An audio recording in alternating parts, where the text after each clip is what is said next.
The horizon of thought in its unwitting grasp perpetually collapses into the latent paradox of self-negation, a negation that, in the act of abolishing, creates a new an ontology of fissured totalities. This is the locus of the phenomenon I shall term primordial dissymmetry, the irreducible fracture whereby all identities in their nascency are already cleaved apart from themselves. To posit being is to simultaneously conjure its refraction, a multiplicity that forecloses unity by the very act of affirming it.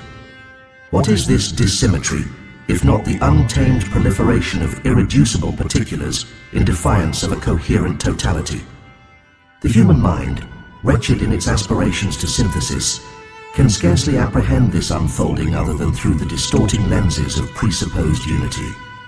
Yet the dissymmetry evades, rebukes, annihilates the tyranny of totality. Here lies the epistemic catastrophe. Everything is only insofar as it is not, an inversion whereby existence swallows itself to spit forth an infinite regress of otherness. We cannot know this. The very machinery of cognition collapses under its weight.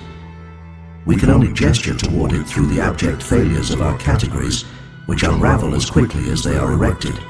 Consider, for instance, the construct of causality.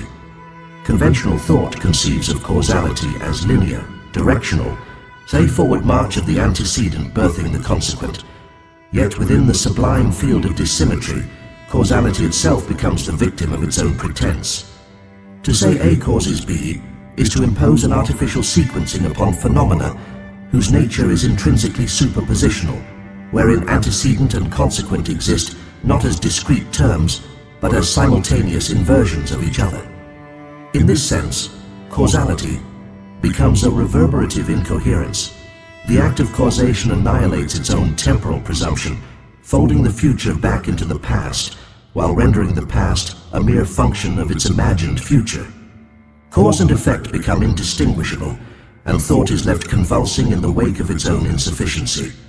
Language, that treacherous medium, offers no solace.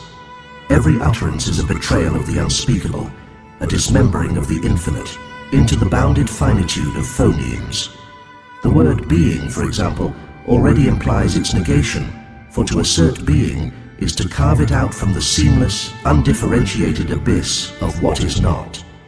And yet, this negation itself becomes a productive force, an absencing that paradoxically generates presence. The dissymmetry of language reflects, albeit dimly, the deeper dissymmetry of reality itself, the irreconcilable simultaneity of affirmation and negation, presence and absence, being and non-being. It is here we encounter the phenomenon I shall term epistemic overlap, the condition whereby knowledge folds back upon itself, rendering the knower indistinct from the known. To grasp an object, if indeed the term object retains any coherence, is not to apprehend it in its wholeness, but rather to annihilate it within the confines of one's conceptual apparatus. The act of knowing becomes a mode of destruction, a violent imposition of finitude upon the infinite. And yet this destruction is generative. The obliteration of the real produces the simulacrum of understanding, a phantasmal coherence that exists only as the shadow of its own impossibility.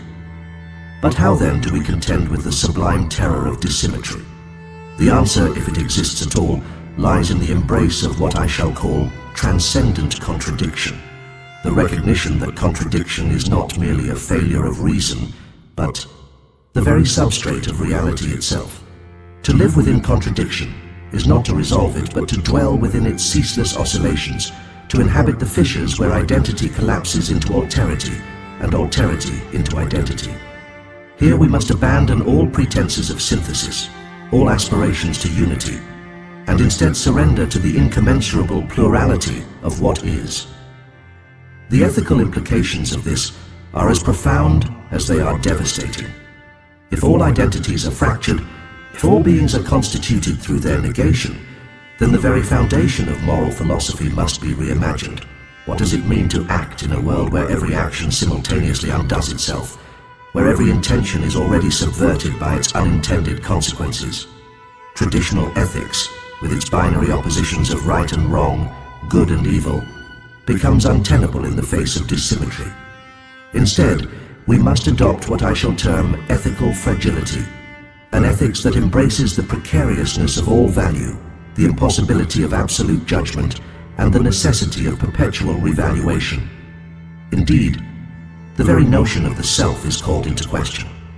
The self, that cherished illusion, is revealed to be nothing more than a metastable equilibrium of dissymmetries, a precarious balancing act between competing forces of negation and affirmation. To be oneself is, paradoxically, to be other than oneself, to inhabit a state of perpetual becoming that never resolves into being. The self is not a thing but a process, not an identity, but a ceaseless oscillation between selfhood and otherness. And in this oscillation lies the ultimate dissymmetry.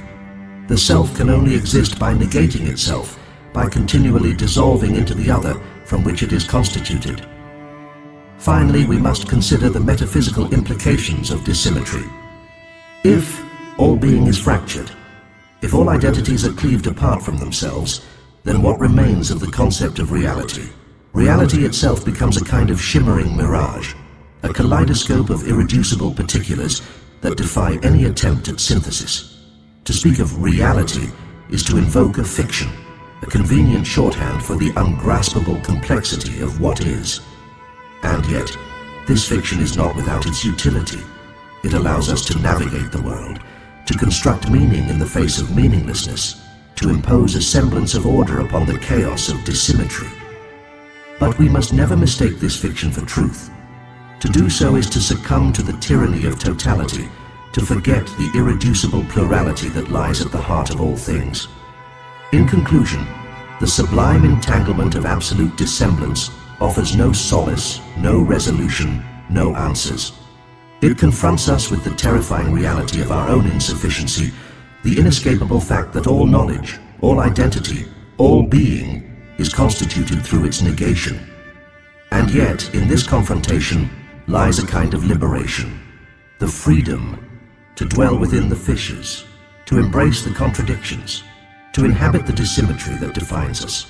For it is only by surrendering to this dissymmetry that we can begin to glimpse the sublime beauty of what is, a beauty that defies comprehension, that shatters our illusions, that leaves us trembling before the unfathomable mystery of existence itself.